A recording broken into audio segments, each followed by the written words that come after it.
Last night over dinner, I told my kids about the decision that I'm sharing with you today. I intend to resign as party leader, as Prime Minister, after the party selects its next leader through a robust, nationwide, competitive process. In Canada, the Prime Minister announces his resignation. Who will replace Justin Trudeau? And when could Canadians head to the polls? We're addressing some of the biggest questions in Ottawa tonight.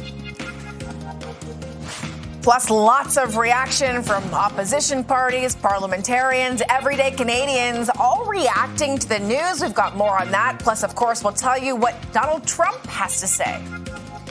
And with Trudeau on his way out, Parliament is prorogued and a Liberal leadership race has now been launched. More on the political uncertainty in our nation's capital. This is Live at 5.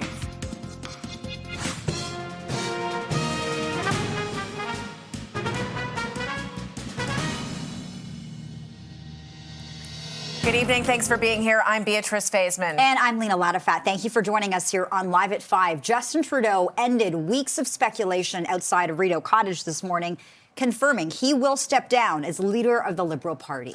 He announced that he intends to stay on as Prime Minister until his successor is chosen. Trudeau also, we now know, met with the Governor General this morning, asked to prorogue Parliament until March 24th. He explained his decision in front of his home, Rideau Cottage, earlier today. As you all know, I am a fighter, and I am not someone who backs away from a fight, particularly when a fight is as important as this one is. But I have always been driven by my love for Canada, by my desire to serve Canadians, and by what is in the best interest of Canadians. And Canadians deserve a real choice in the next election. And it has become obvious to me with the internal battles that I cannot be the one to carry the Liberal standard into the next election. Now, the reaction has been swift from members of the opposition. CP24's Phil Perkins is live from our newsroom with those details tonight. Phil.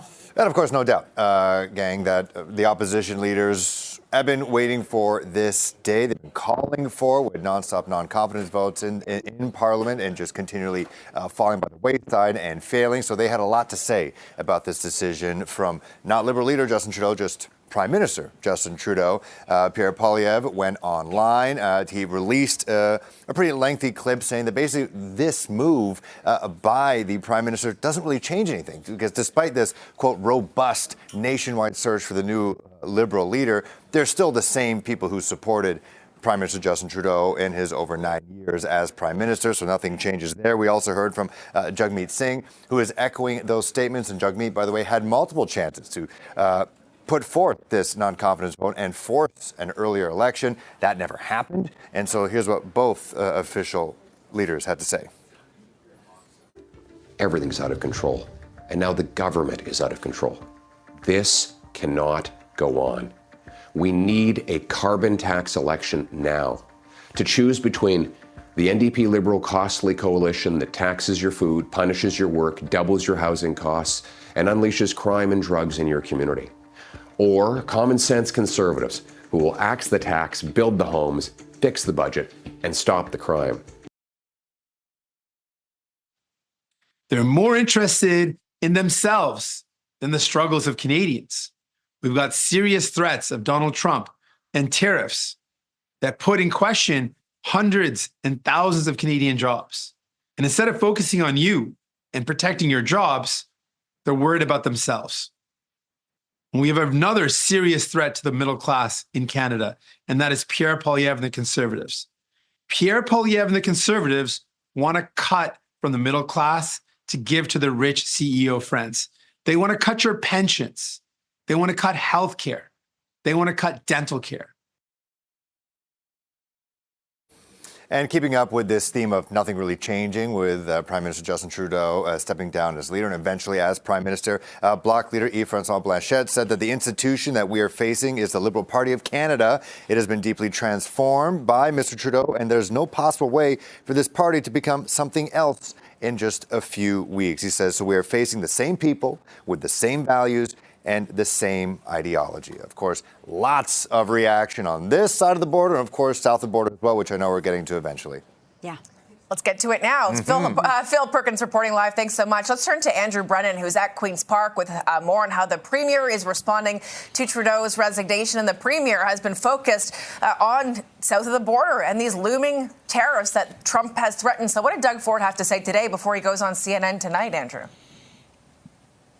By the way, he'll be on at 7:30, and we'll be definitely watching to see what he's telling our neighbors to the south. But you were mentioning, Beatrice, that he was so focused, or saying he's so focused on these looming tariff threats, that he wouldn't answer directly any questions from reporters on whether this changes his planned timeline for an early election for Ontarians. But let's get to what the Premier was saying, and more reaction coming locally from the political class. So we heard very quickly a move from talking about Trudeau resigning to the focus, he says, that the Prime Minister, who he said will remain, as it seems, Prime Minister for the next 2 months until March 24th or around that time, needs to be focusing on these tariff threats and taking them seriously. That, not the future success of the Liberal Party, needs to be Trudeau's priority. He also had a message for the U.S. President-elect Donald Trump, who seems to continuously float the idea as a good one that Canada needs to become the 51st state for our benefit.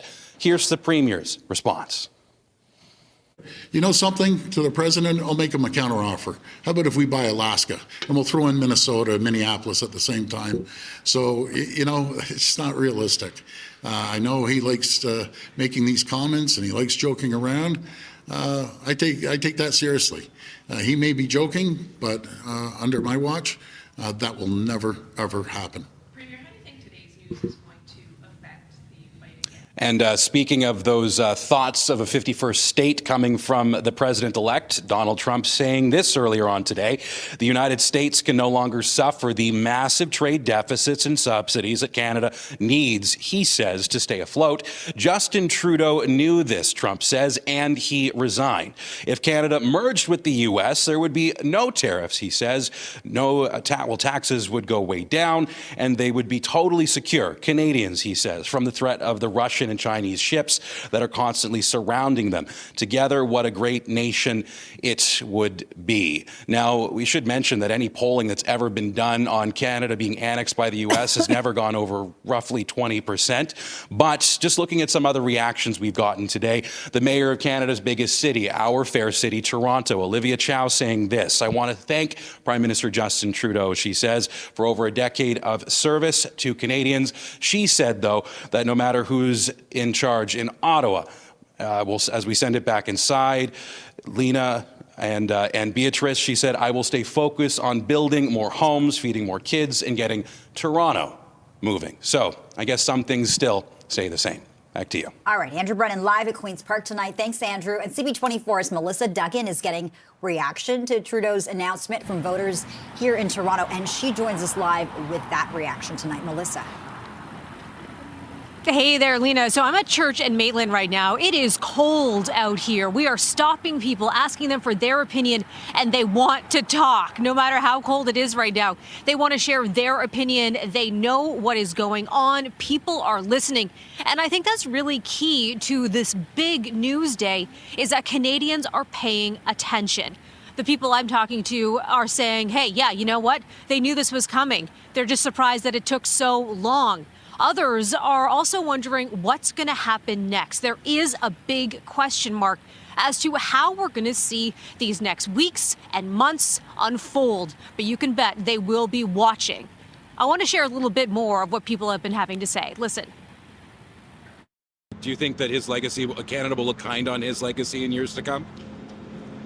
Eventually, I think they will, yes. But right now, you're disappointed, it sounds like. I am disappointed.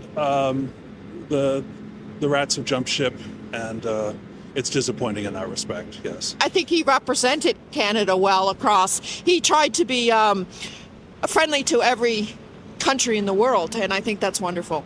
But this is not the time or place for him anymore. No, and he's given out too much money abroad without keeping it in Canada. one thing that we heard from Trudeau today, he said that Canadians deserve a real choice. And from what we've been hearing from people today is that they are ready to make a choice. As I mentioned, people are paying attention. We are expecting an election sometime in the months ahead. And it sounds like from what we've been hearing from Canadians today, they are eager to get to those polling stations. Going to toss it back to you. All right, that's CP24's Melissa Duggan reporting live out on the streets of Toronto. And let's see how the roads are doing now, not being impacted by this political turmoil in the nation's capital. Adjoa and Siabo, what are you seeing? Thankfully, that's not an impact, but traffic is, and we are in rush hour, so things are pretty slow going. If you're on the southbound 404 in the mix, you're running into delays and problems on the southbound 404. This is just on the approach to the 401. Center lane blocked with this stall. It's in the express lanes that take you onto the Don Valley Parkway, so expect those backlogs. They do extend from before Shepherd on the 404. Now, traveling towards the Gardner, it's been a busy drive trying to get out and head into the downtown core, but no live lane issues to pass along. And if you're traveling towards the 401, we were dealing with some problems. They were on the eastbound lanes of the 401 through Kipling, had a collision. It wasn't the right lane. The problems there did all clear. On city streets, just a heads up, crews on scene of a collision still on the go on eastbound Shepherd right at Don Mills. I'll send it back to the both of you. This CP24 traffic report is brought to you by 407 ETR. Enjoy the journey with a stress-free commute. 5:11 minus 10. You're watching Live at 5. Our extensive coverage of Justin Trudeau's resignation as Liberal leader continues. Coming up, we speak to former Ontario Premier Kathleen Wynne about navigating a tricky time for the Liberal Party and trying to move forward. That conversation is coming up.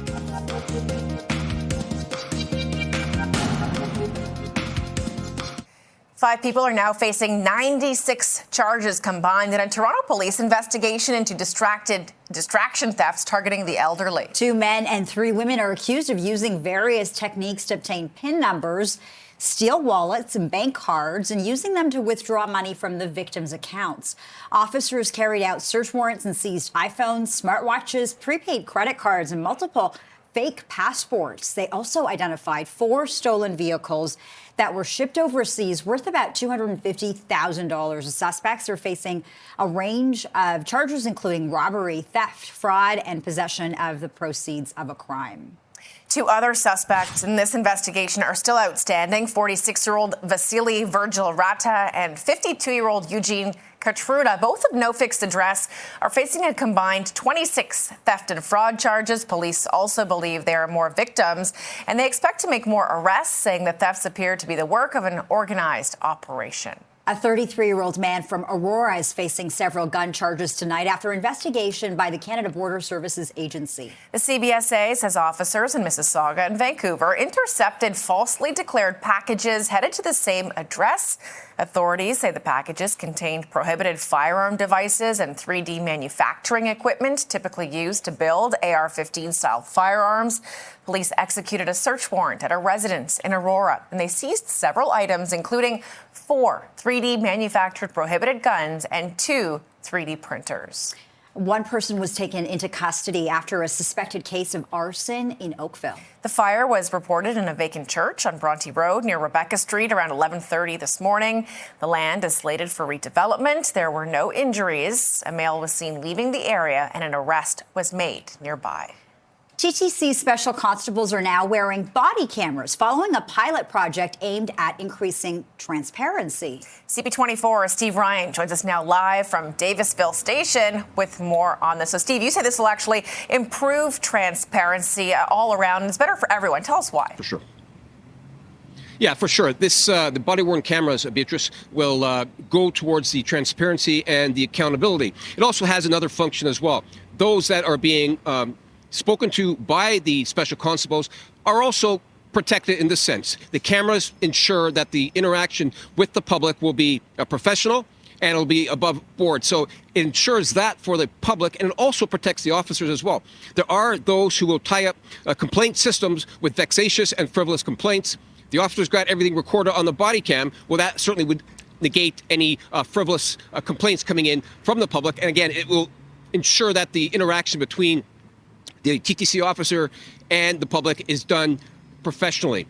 And just as important, and some might argue even more important, is the fact that if charges are laid and there needs to be a trial, Well, the best evidence that you can bring to court is a body-worn camera. It actually is better than most eyewitness accounts because what you have is right there before your eyes. So all those points combined tells everybody that the issuance of body-worn cameras for TTC special constables is a step in the right direction going forward. Here is more from the executive director of the special constables who I spoke with earlier on today. Let's have a listen. We've heard a lot of feedback from our officers that we've seen an improvement in customer behavior, that we've seen better compliance when it comes to fair enforcement and inspections. And so this is the reason why it's going to improve the service delivery from the TTC. By the end of February, all of the fair inspectors as well will have body-worn cameras. Send it back to you guys. All right, that's Steve Ryan reporting live at Davisville Station. It is 5:17, really cold out there. You're watching Live at 5. Coming up, we'll have more on the fallout from Justin Trudeau resigning as Prime Minister. Stay with us as our coverage continues.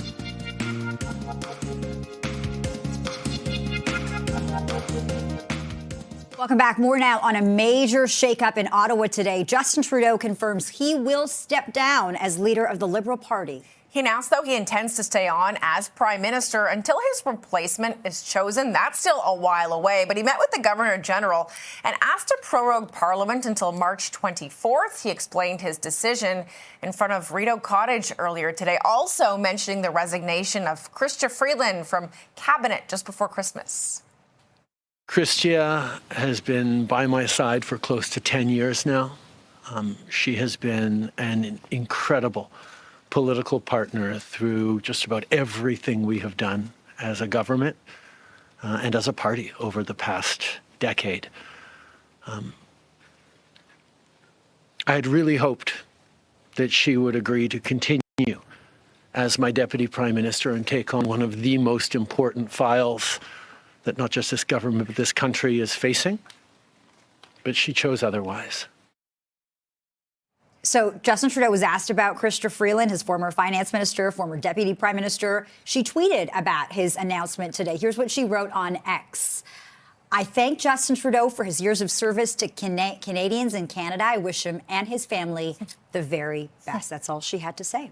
Short and sweet. I also spoke with Rob Oliphant, the Liberal MP for Don Valley West. He was amongst the Liberal caucus members who were calling for Justin Trudeau to resign, and he joined us to talk about the Prime Minister's decision. Justin Trudeau's a fighter. He's courageous. He's done great things for our country. But I also think he knows that the country is bigger than he is and the party is bigger than he is. And I think he was very gracious in stepping aside and saying he understood where Canadians' minds were, that it's not always rational, it's not always understandable. But I think he's gracious and he's doing the right thing. And I thank him for it, and I applaud him for 9 years of tremendous leadership. And CTV News political commentator and former NDP leader Tom Mulcair says Trudeau made the right decision by choosing to step down. This was emotional for him, very tough for him. You can be sure that the discussions he had with his family were very difficult as well. But I think that he came to the right choice for himself. I'll let him decide whether it works out for his family or otherwise. But certainly for the country, this time, there's no question that Trudeau was putting the country first. The country needs stability right now. We can't have the insecurity that we've been going through facing the Americans. And even though it's going to take a few months to sort it all out, it's certainly better than where we were heading if Trudeau decided to to stick around. We're also hearing from pollster Nick Nanos from Nanos Research, who joined CP24 this afternoon to talk about Trudeau's potential replacements. Last night, we finished a survey for CTV News, and we asked Canadians about how appealing a number of different potential leadership candidates would be. The top two, according to Canadians, included Chrystia Freeland and Mark Carney. They were way ahead of Dominic LeBlanc and Melanie Joly and Anita Anand, all those other individuals. The interesting thing is that when we asked this question back in November, the one big change, Jamie, had to do with Chrystia Freeland. Her numbers have really jumped in the last while, coincidentally with her resignation. So what's clear is that her resignation, not only did it torpedo Justin Trudeau, it actually elevated her personal brand and vaulted her ahead of Mark Carney. It's 5:23. You're watching Live at 5. Some Toronto students are starting the new year at a brand new school. We'll explain. But first, a conversation with Ontario's former Premier Kathleen Wynne about the bombshell announcement in Ottawa. Stay tuned. Welcome back. More now on a major shakeup in Ottawa today. Justin Trudeau confirming he will step down as leader of the Liberal Party. And for more reaction to that announcement, we're joined by former Ontario Premier Kathleen Wynne. Miss Wynne, it's always good to see you. Thank you so much for joining us on the show. Listen, you've written about this high-profile resignation in the Toronto Star. You talked about understanding the Prime Minister's pain as he steps down. You also talked about some of the parallels in your political career. What is running through your mind today? Well, I have to be honest, it's a sad day. You know, it's a hard day for someone who has served the country for a long time. And, you know, when he talked this morning, when Prime Minister Trudeau talked this morning about his conversation with his kids at the dinner table last night, that's hard. You know, that's a really hard thing to do. So it's a very hard day for him. It's a hard day for the Liberal team. But I think for many members of the broader Liberal family, there's some relief in knowing the certainty now of what the go forward looks like. Ms. Wynne, there's an anatomy to a good exit here. You were kind of facing with a lot of questions back in 2017, 18. Will she resign? Will she lead the Liberals into the next Ontario election? You decided to stick around. The difference is you didn't have this massive backlash or dissent from within your party. So how difficult would it have been for the Prime Minister to face his party, to try to find a way to unite them, and then to present that to Canadians in the next election? Yeah, so I mean, our situations weren't exactly analogous because I had come after Dalton McGuinty. But, you know, as I wrote in the article today, when Chrystia Freeland wrote her letter and caucus members started to leave the Prime Minister and stop and be vocal about their lack of support for him, that was what made it untenable for him to continue. That was the end. And I think that he saw that, he knew that, and that's why we're where we are today. Without a team to go into an election when they're so far behind in the numbers, it just would have been impossible for him. And so I think he made, as I said, the only choice that was in front of him. I think he didn't have a real choice. Look, the pressure had been mounting for months. Have you had a conversation with Justin Trudeau recently? Have you talked about this? I haven't spoken to him since the summer, actually. It's been a very tumultuous time for him.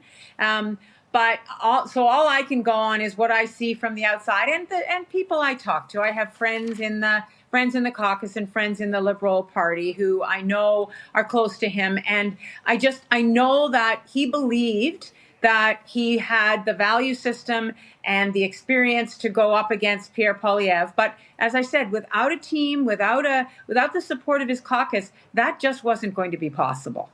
It'll be tough for his successor as well to try to gain any runway, I guess, or get their message across to Canadians for the next election. Unfortunately, we've run out of time.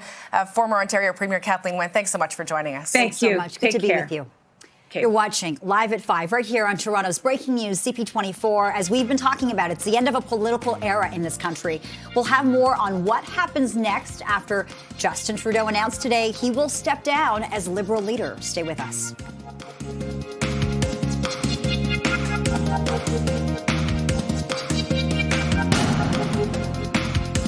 I have always been driven by my love for Canada, by my desire to serve Canadians, and by what is in the best interest of Canadians.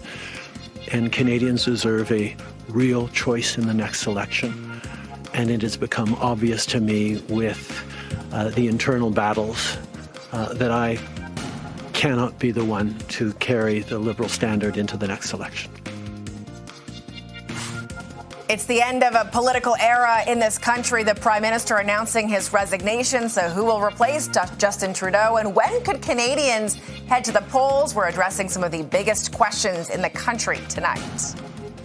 And opposition parties, parliamentarians, and everyday Canadians are reacting to the news. We've got more on that. Plus, we'll also tell you what Donald Trump is saying. And with Trudeau on his way out, Parliament is prorogued and a Liberal leadership race is going to be launched. We'll have more on the political uncertainty in our nation's capital. You're watching Live at 5.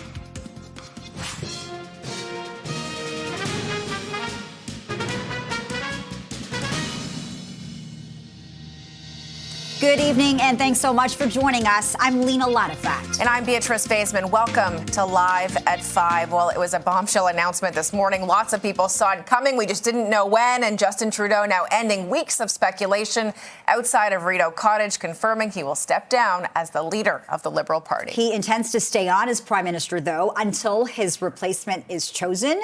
Trudeau also met with the Governor General, Mary Simon, and asked to prorogue Parliament until March 24th. He explained his decision in front of Rideau Cottage earlier today. Take a listen. We are right now the longest serving minority government in history, and it's time for a reset. It's time for the temperature to come down, for the people to have a fresh start in Parliament, to be able to navigate through these complex times, both domestically and internationally. And the reset that we have is actually two parts. One is the prorogation, but the other part is recognizing that removing me from the equation as the leader who will fight the next election for the Liberal Party should also decrease the level of polarization that we're seeing right now in the House and in Canadian politics, and allow people to actually focus on serving Canadians. The reaction has been swift from members of the opposition. CP24's Phil Perkins is tracking all of those developments live in our newsroom. Phil, the opposition leader, is all speaking with one voice, saying we're voting no confidence when the House comes back in March. Yeah, they're doing it now. After Prime Minister Justin Trudeau said he's dropping out as Liberal leader, he'll eventually be dropping out as Prime Minister once the Liberal Party has that robust nationwide search for his replacement. Pierre Poilievre is seemingly having a pre-produced announcement. He put that on social media. There was music in the background. He said basically that nothing is really changing because whoever replaces Justin Trudeau as Liberal leader have been following suit and, dotting I's, crossing T's, every decision that he's made in nearly a decade as Prime Minister. So nothing changes there. And Jagmeet Singh, the leader of the NDP, echoing those statements as well. But we also heard from Thornhill MP Melissa Lastman. She spoke with us here at CP24. Here's what she said, and you're also going to hear from Jagmeet Singh. There is nobody in this country whose lives are better than, whose lives today are better than they were 9 years ago, and that is every single MP who supported the Prime Minister up until this day, every single leadership candidate who is now vying to replace him. It is more of the same with the Liberals. So we are going to continue pointing that out to Canadians, and at the first opportunity, we are going to vote them down as we have, and hopefully Jagmeet Singh puts his own personal pension and his own personal politics aside and joins Conservatives in actually voting non-confidence in this government so that Canadians get a choice at the polls. Justin Trudeau's Liberals have let down Canadians. They have let you down when it comes to the cost of homes. He's let you down when it comes to the cost of living. And frankly, it's not just Justin Trudeau. It's every Liberal minister, every Liberal MP who looked down their nose at you when people were saying we can't make ends meet. We are struggling with the cost of living. So it doesn't matter who the next Liberal leader is. They've let you down. They do not deserve another chance. Well, Jagmeet Singh saying those things, but he had multiple opportunities to vote no confidence as well, joining in with the Conservatives. They had multiple opportunities to do that before the winter break. Never happened. So I guess we have to now wait because Parliament is prorogued till March 24th to do that. Now, putting on top of, nothing really changing. This according to Pierre Poilievre and Melissa Lastman as well. Immigration Minister Mark Miller was speaking with Vashi Kappelos just a couple minutes ago. And he said after that announcement outside early this morning, announcing he's stepping down, that he said that Prime Minister Justin Trudeau swiftly went on to the Canada-U.S. meeting. So again, he is still the Prime Minister doing Prime Minister things, but a term that I've been hearing a lot today, he is a lame duck Prime Minister, to use a sports term. Back to you guys. In our newsroom tonight, thanks so much. CP24's Andrew Brennan joins us live from Queen's Park with more on how the Premier is responding to Trudeau's resignation. Andrew, the Premier didn't really want to talk about that. He didn't want to talk about the leadership race either. What he did want to talk about, though, was American tariffs. And he did point out, similar to what you were hearing Phil saying a second ago, he is still Prime Minister, conceivably will be so until around March 24th when Parliament resumes and a leader is chosen before then. So roughly another 2 months. And he said the PM is still the PM, so he needs to be focusing on that tariff threat. Even also talking about lame duck prime ministers. I asked him, is this a good position for Ontarians and Ontario's jobs situation to be in right now? And he said, well, no. But he did also say that with the looming threat of tariffs, everyone needs to be organized. And the first ministers that he is the leader of the first ministers, he still wants them to be meeting as soon as possible in person with the prime minister to ensure that they have a coordinated approach to these looming 25% tariffs from the incoming Trump administration, at least promised. Take a listen to this. I can assure you, we have a strong group of premiers. We're going to continue moving this country forward, continue moving Ontario forward, and making sure that we have a seat at the table when the discussions of the tariffs are placed against Canada. And hopefully that won't happen, but we need all hands on deck. We need the Prime Minister to continue doing his job. Prorogation doesn't mean vacation. It means continuing moving forward as the Prime Minister as long as he holds that title. Now, speaking of Donald Trump, the U.S. president-elect did put out a statement roughly saying that Justin Trudeau saw the writing on the wall when it came to the trade deficit that Trump repeatedly does say that Canada has with the U.S. The numbers don't necessarily show that. But what he did end up saying is that ultimately this is a great time for Canada to potentially be the 51st state, once again saying that, of the United States of America. Now, in response to that, Ford said, well, why don't we buy Alaska or maybe Minnesota as a joke? And just very quickly as we wrap up, some responses from some local mayors. Here we heard from Mayor Olivia Chow in a statement saying that she thanks Justin Trudeau and then ultimately saying no matter who's in charge in Ottawa, she will be focusing on housing, feeding kids and getting Toronto moving. And a decidedly different statement coming from Patrick Brown, Mayor of Brampton, but at one point trying to take on Pierre Poilievre in that race to then take on Justin Trudeau conceivably in an election. He thanked the Prime Minister and was touting the partnerships the federal government and the city of Brampton have had over the last 9 years. Back to you. It's going to be an interesting time when Donald Trump takes the White House in 2 weeks from today, actually. Andrew Brennan reporting live from Queen's Park. Thanks so much.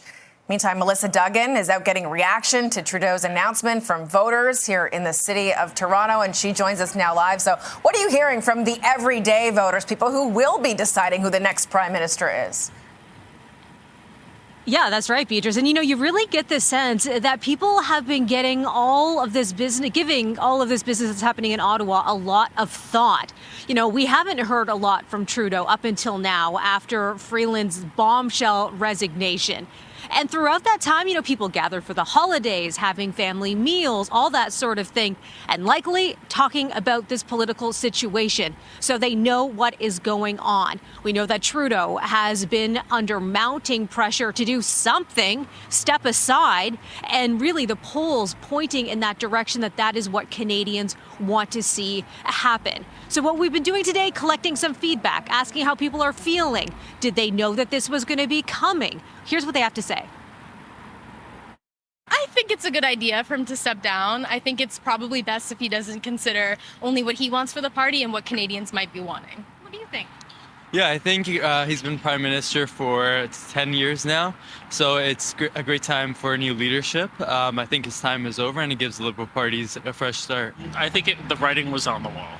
That's all I have to say about that. It's unfortunate, but yeah. So you're not surprised?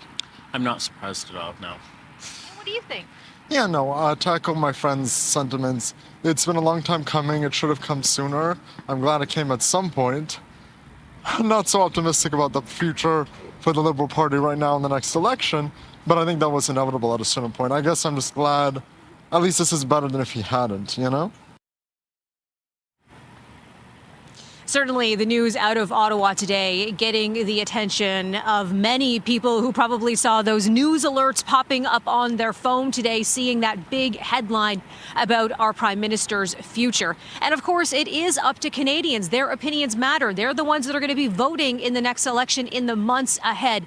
And certainly, they do have, it seems, their finger on the pulse of what's going on. Back to you. Yes, so much political uncertainty in the air tonight, and everybody's talking about it, that's for sure. Melissa Duggan speaking to Torontonians. Thanks, Melissa. You're watching Live at 5. Still to come, body-worn cameras are here to stay for special constables with the TTC. We'll break down what that means if you're a transit rider just ahead. TTC special constables are now wearing body cameras following a pilot project aimed at increasing transparency. CP24's Steve Ryan is looking into this tonight. He joins us live with the latest from Davisville Station. So, Steve, will it do that? Will it increase transparency? Yeah, it certainly will. Body-worn cameras are a very important part of law enforcement, whether you're a special constable or you are a sworn police officer. So they will provide more transparency, more accountability. And also, there's a layer of protection in there as well for both the officers and for the general public. For the general public, this ensures that any interaction that they may have with the special constables will be done in a professional manner, will be done within the law. It's all being recorded.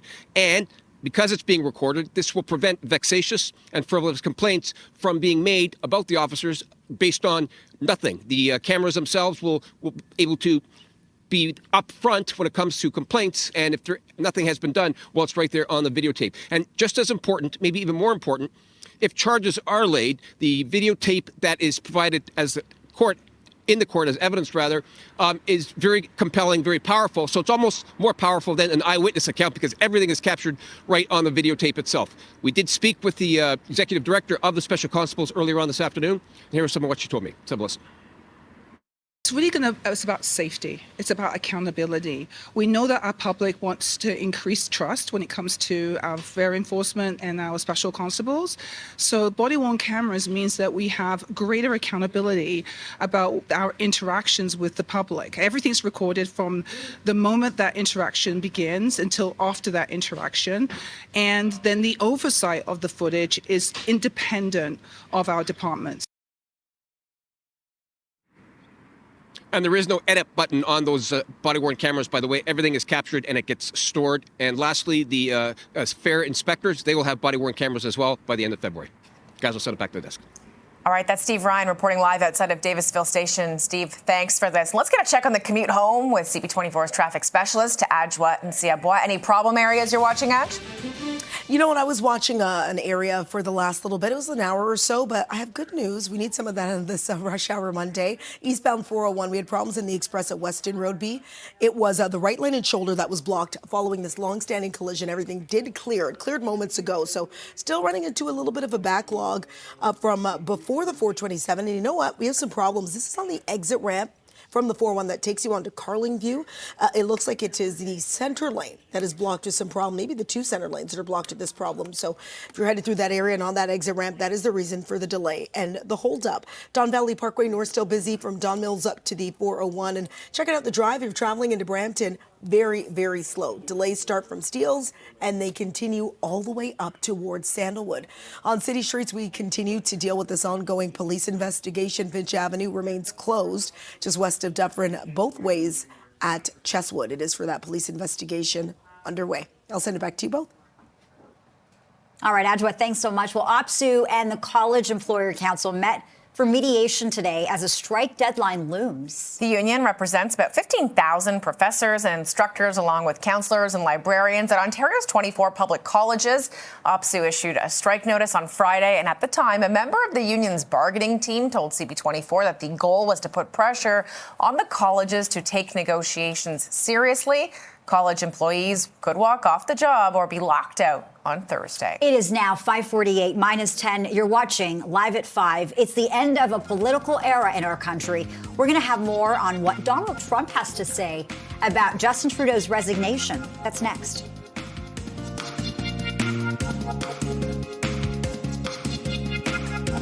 Well, U.S. President-elect Donald Trump, who's going to take office 2 weeks from today, he's reacting to Justin Trudeau's resignation on social media. Yeah, part of that says the United States can no longer suffer the massive trade deficits and subsidies that Canada needs to stay afloat. He goes on to say, Justin Trudeau knew this and resigned.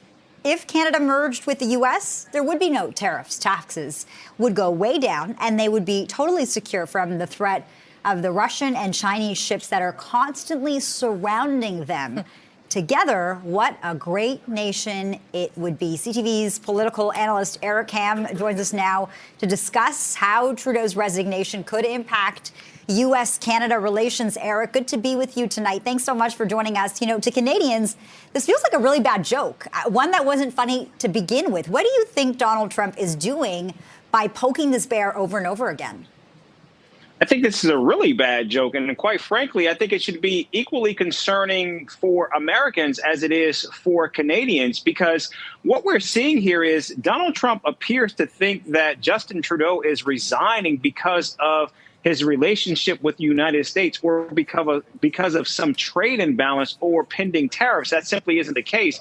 And the fact that Donald Trump continues to suggest that Canada should become part of the United States, it shows an expansionist idea that I think somehow actually mirrors what we have seen from Vladimir Putin with Ukraine. And I think that should be deeply concerning. Now, I don't think that Donald Trump is going to necessarily try to invade Canada and make it part of the United States. But I think what it suggests is that Donald Trump certainly doesn't understand the trade relationship between the two countries. And I think that is what's concerning, because quite frankly, that's not going to change even with a new prime minister.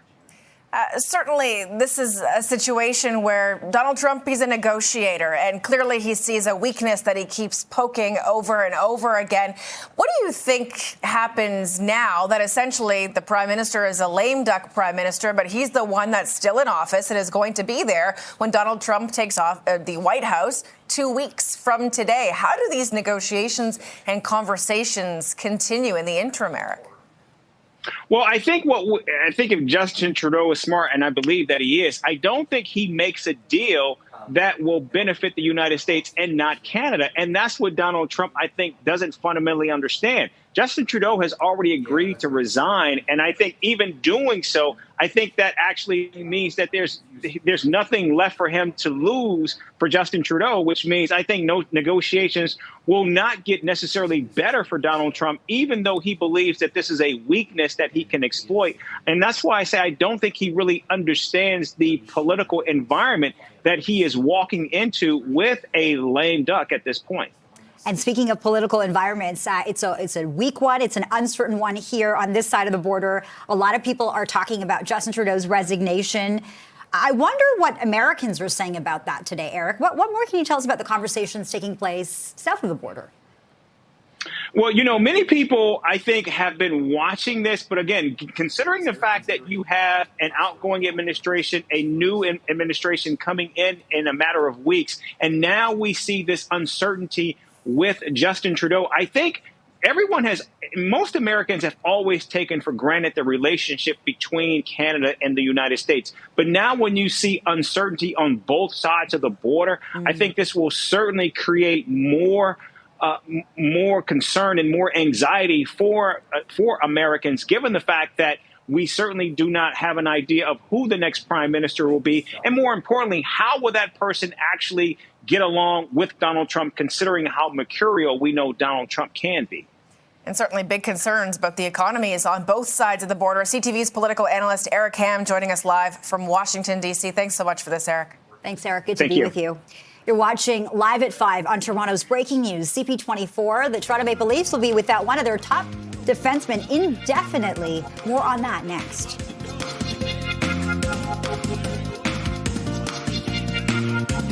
Welcome back. The Toronto Maple Leafs will be without one of their top defensemen indefinitely. The puck, penalty is on Hathaway. And now he's going to drop the gloves and go here with McCabe. They're firing away.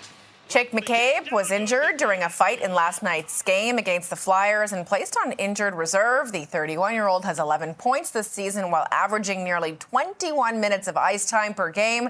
Forward Max Domi was also fined $5,000 for elbowing Flyers forward Garnet Hathaway, the player involved in the fight with McCabe. The Leafs and Flyers meet again tomorrow night in Philadelphia. It's 5:59 now, -10. You're watching Toronto's breaking news, CP24.